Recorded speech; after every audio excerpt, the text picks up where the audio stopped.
met the earth, and where traditions were as old as the whispering baobab trees, there lived a woman named Amina.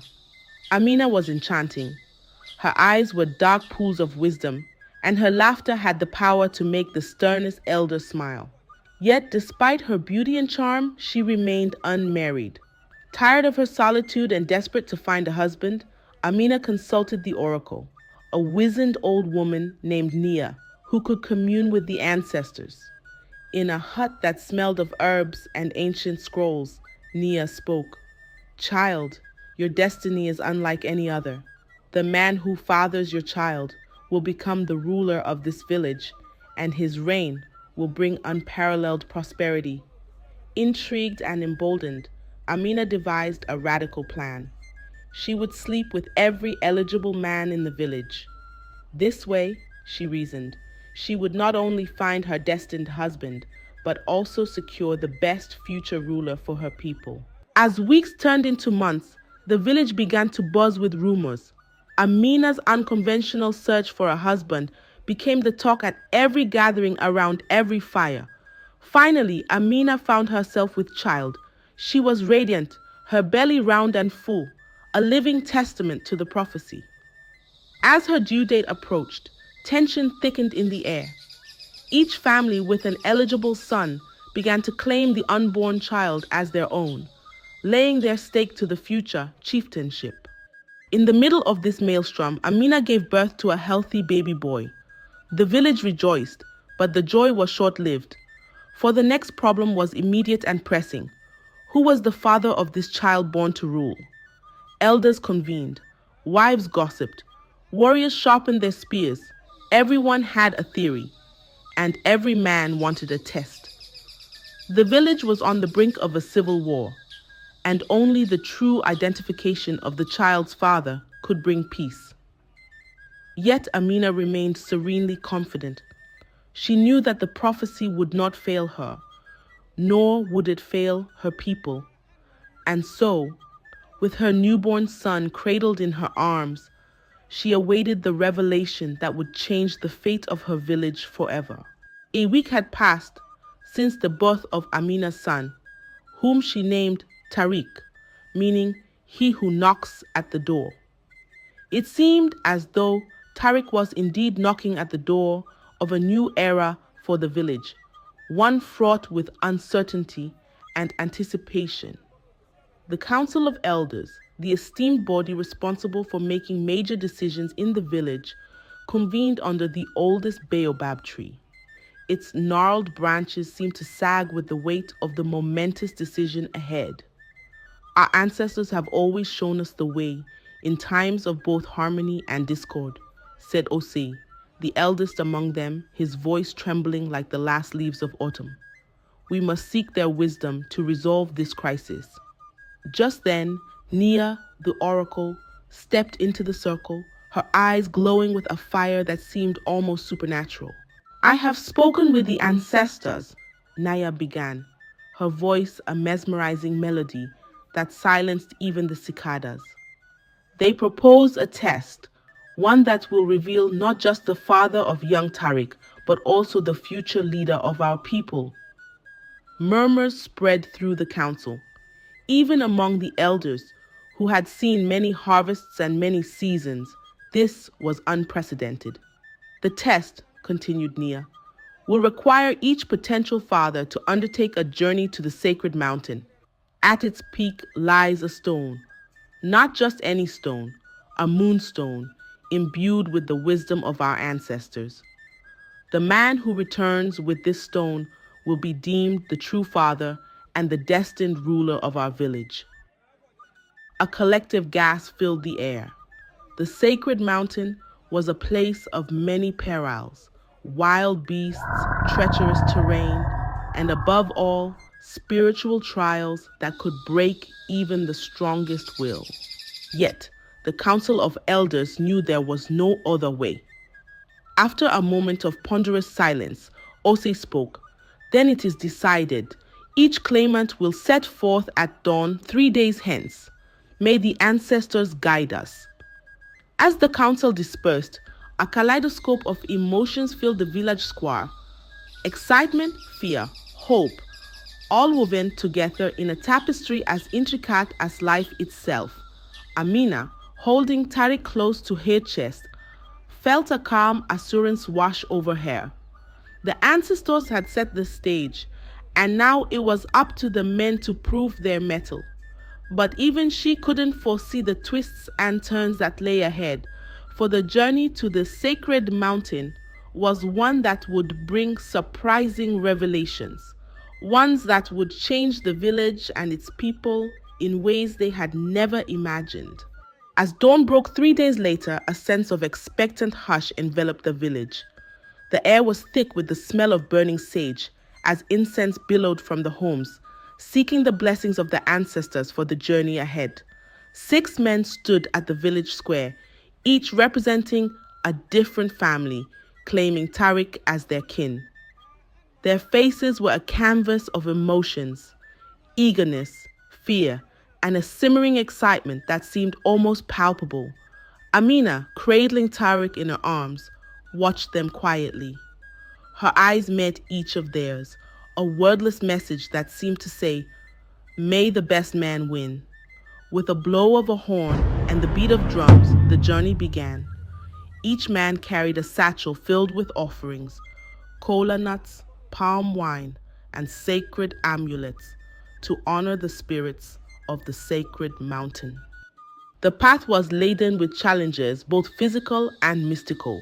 Rivers that twisted like serpents, forests that whispered secrets, and caves that echoed with the laughter and cries of forgotten souls.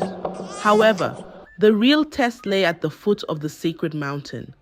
A stone altar stood there, inscribed with ancient runes that told tales of heroes and gods, love and betrayal.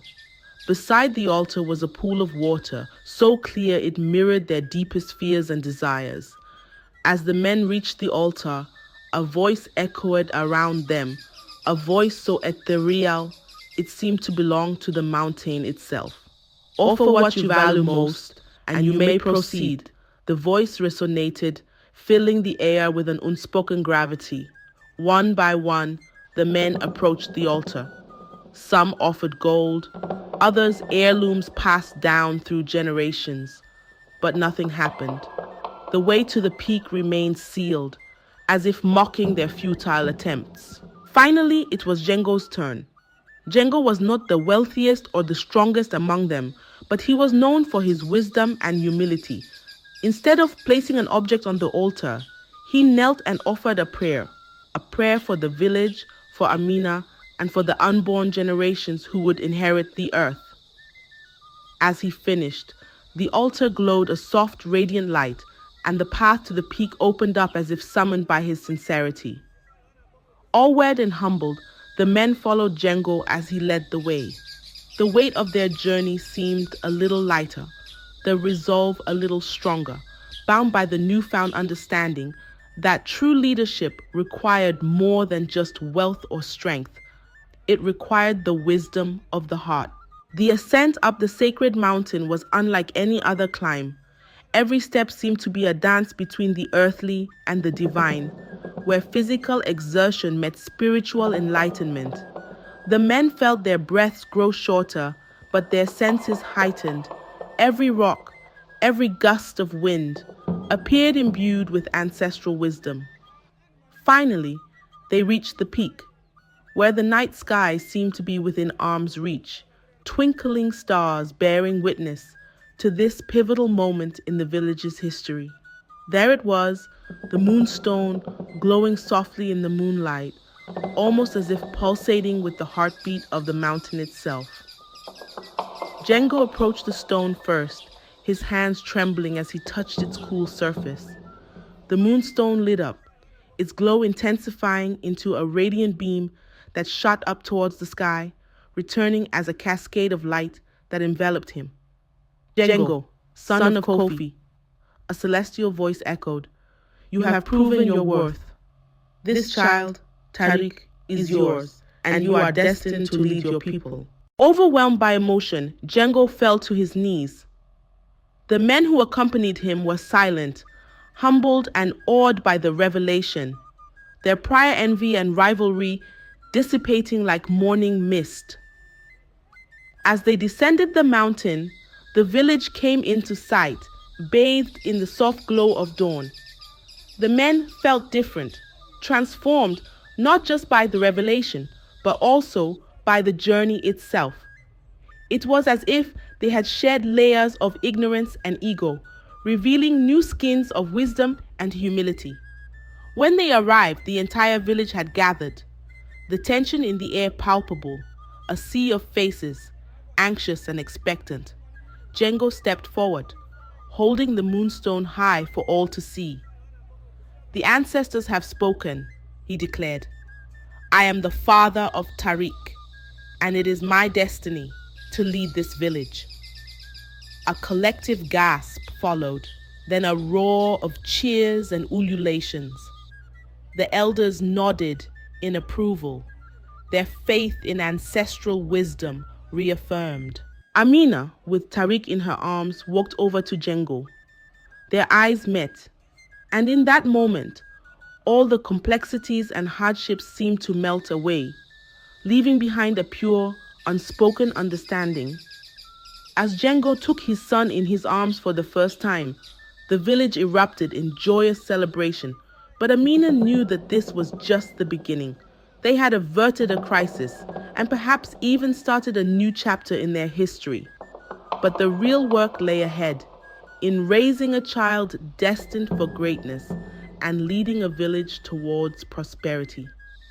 Yet, with the moonstone as their guiding light and ancestral wisdom in their hearts, they were ready to face whatever challenges lay ahead together. Several moons had passed since the day Django was declared the father of Tariq and the future leader of the village.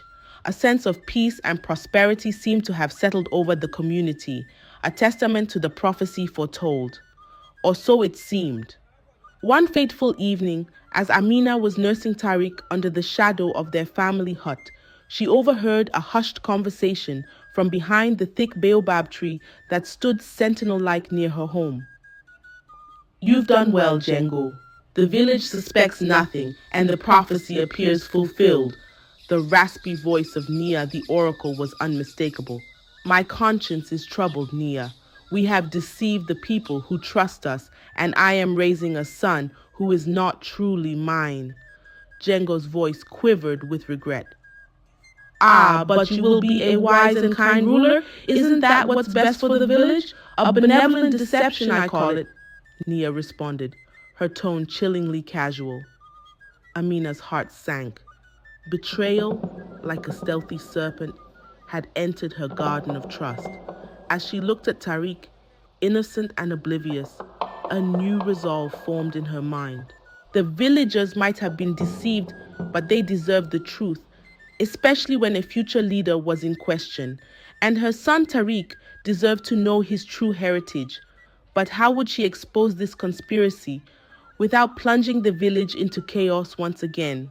Amina knew she had to tread carefully. The moonstone, the very symbol of Django's supposed legitimacy, suddenly seemed to her like the lock to a secret that only the true father could unlock. As the village slept, unaware of the storm that was quietly brewing, Amina began to formulate a plan. A test so definitive it would reveal the true father without doubt or dispute. But first, she had to ensure the moonstone's authenticity. For if the moonstone was part of the deception, its mystical power could still point to the real father, providing it was subjected to a ritual known only to the most enlightened sages. And so, under the veil of night, Amina set forth to consult the only person outside the village who could help her, the hermit sage of the ebony forest. Amina's journey through the ebony forest was fraught with risks, hidden pitfalls, nocturnal predators, and the ever-menacing darkness. But a mother's determination knows no bounds, especially when the future of her child is at stake. Deep within the forest, where ancient trees seemed to touch the heavens, Amina finally reached the secluded dwelling of the hermit sage. With a long, flowing beard and eyes that held the wisdom of ages, the sage welcomed her. I have been expecting you, Amina, the sage began. The forest whispers tales, and your plight has not gone unnoticed. Gathering her composure, Amina told the sage everything: the birth of Tariq, the journey to the sacred mountain, and the overheard conspiracy between Django and Nia. I seek the truth, wise one, she concluded. Can the moonstone still reveal Tariq's true father? The hermit sage stroked his beard thoughtfully before speaking. The moonstone is an ancient relic of truth. Its power can be manipulated, but it cannot be entirely corrupted. There exists a ritual, lost to time but known to me, that can cleanse the stone of any deceptions. Hope kindled in Amina's eyes as she listened intently to the sage. You must perform the ritual of truth on the night of the new moon. The moonstone, bathed in the sacred waters of the whispering lake and subjected to this ritual, will shine only in the hands of the true father. Armed with newfound hope and the elaborate instructions from the hermit sage, Amina thanked him and journeyed back to the village, her heart pounding with a mixture of hope, fear, and anticipation. She arrived just before dawn, slipping back into her home unnoticed. In her eyes was a glimmer of resolve, for she knew what had to be done next: retrieve the moonstone from its guarded sanctuary and prepare it for the ritual of truth. The stakes were sky high. If she succeeded, the entire village would finally know the truth. But if she failed, she risked not just her own reputation, but the very peace and harmony that currently blanketed her community. As she laid Tariq back into his crib, she looked at her son, his small face serene in sleep, completely unaware of the turmoil surrounding his young life. The new moon was just 3 nights away, and Amina knew that the future of her family and her village would be irrevocably altered by what the moonstone would reveal, or what it would fail to.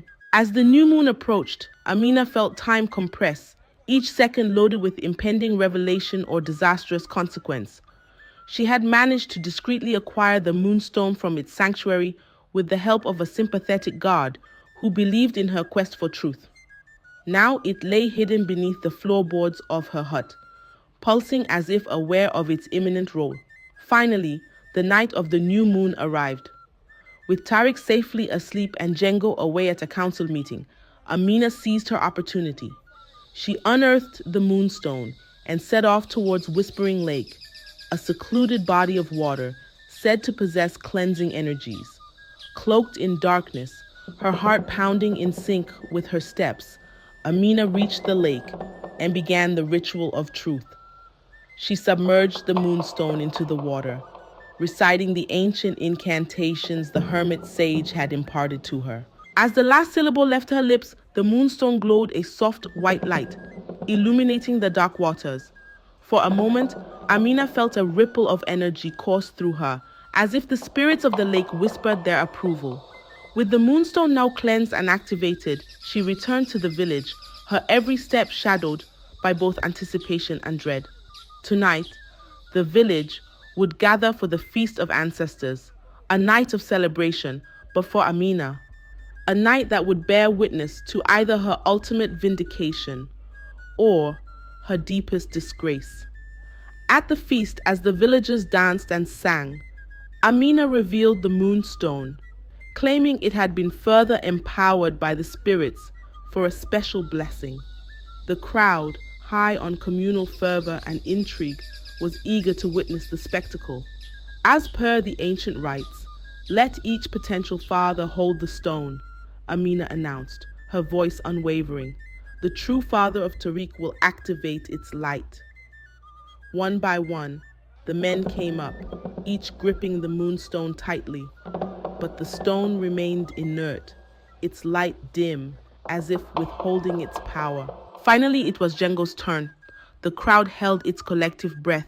Django held the stone, and it flickered but did not fully illuminate, Murmurs swept through the crowd, turning into exclamations of surprise and confusion.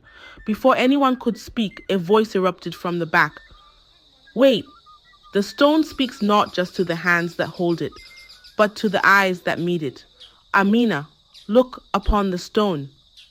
It was Nia, her eyes gleaming with a peculiar mix of fear and excitement. Amina lifted her gaze to meet Django's, her eyes then dropping to the moonstone. At that moment, the stone flickered violently and then went dark. Gasps filled the air. Django's face turned ashen. Amina's eyes met the crowd's, and in that moment, they all knew. Django was not the true father. The silence was shattered by Nia's maniacal laughter. You see, even the best laid plans falter before the will of the spirits. In the aftermath of the failed ritual, the village was consumed by a volatile mix of disbelief, anger, and urgent curiosity. The elders called for an immediate council meeting, its atmosphere charged with tension thicker than the humid night air. Nia was the first to speak, her voice dripping with a blend of regret and revelation. My fellow villagers, we've been entangled in a web of deceit. The spirits have spoken through the moonstone. Django is not the true father. However, this should be a time of awakening, not division. The council erupted into a cacophony of arguments and accusations. Finally, the chief elder, Mbaka, rose, his age-old wisdom commanding silence. Enough, he boomed. The ancestral spirits are not pleased with our folly. We must seek the truth and not let division tear us apart. Turning to Amina, he said, You've invoked the spirits and unearthed a terrible truth. What do you propose we do now? Amina's voice was firm. I propose another ritual, one that cannot be tampered with. Let every man in the village come forth and take an ancestral oath by the river of truth. There, they will declare their paternity, and the river, a divine witness, will reveal the true father. The council agreed, setting the ritual for the following dawn. No one slept that night, their dreams disturbed by whispers of scandal and winds of change. As the first light of dawn broke, the village gathered by the river of truth, its waters said to have been blessed by the gods. One by one, the men took the ancestral oath, swearing their innocence or guilt. Finally, it was Django's turn. He stepped forward, his eyes meeting Amina's. In that moment, Amina saw a flicker of something. Was it regret? Or perhaps a silent plea for forgiveness? Django dipped his hand into the river, solemnly reciting the oath. As he spoke, the waters around his hand churned ominously, but did not change color, the sign of a truthful oath. The crowd was in suspense, awaiting a divine sign. Just then, a cry erupted from the back of the gathering. All eyes turned to see a young man, Mazi, trembling as the waters around his submerged hand turned a radiant gold, the irrefutable sign of truth recognized in divine rituals. Mazi, son of Ogbo, Elder Mbaka, announced, You are the true father of Tariq, as declared by the river of truth. A collective gasp swept through the crowd. Mazi was one of the most reclusive men in the village, known for his quiet nature and rarely involved in communal affairs.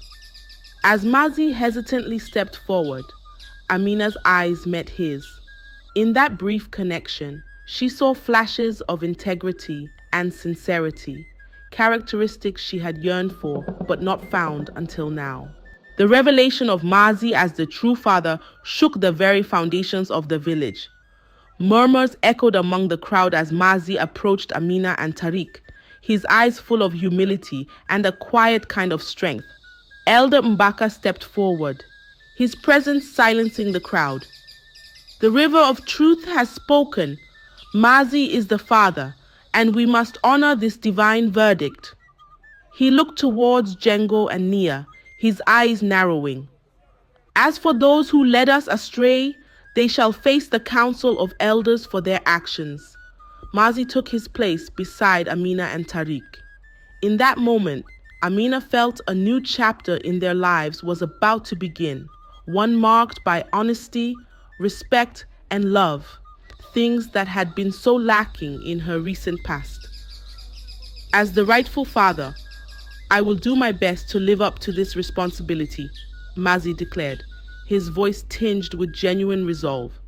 The villagers dispersed, their hearts and minds churning with a blend of relief, curiosity, and lingering doubt.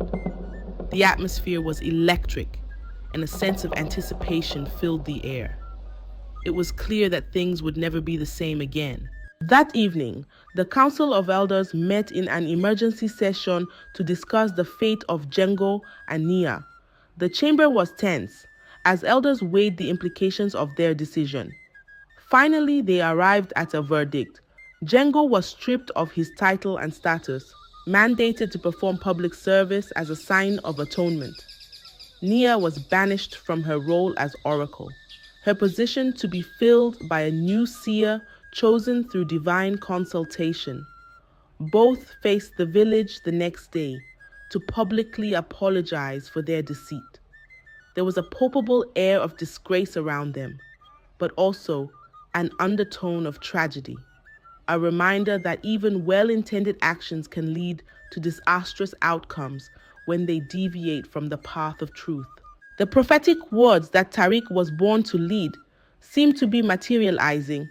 As the village prospered in unexpected ways, crops yielded more, disputes among villagers lessened, and a newfound unity took root.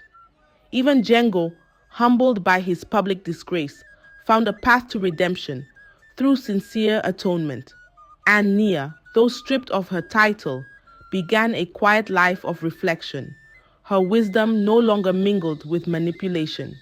Thus, in a village that had been shaken to its core, a new dawn emerged, brighter, wiser, and full of promise. While challenges would undoubtedly arise, the community had been fortified by the irreplaceable virtues of truth and unity, and that made all the difference. And so, Amina, Mazi, and Tariq stood at the threshold of a promising new life, their hearts aligned with the enduring wisdom that truth, once revealed, has the power to heal, unite, and herald a brighter future. Thank you for following this intriguing tale. Sometimes the path to truth is twisted and steep, but it's a journey worth taking, for the truth sets us free. If you enjoyed this story, please feel free to drop a like and also subscribe to the channel so that you won't miss out on more interesting stories like this one.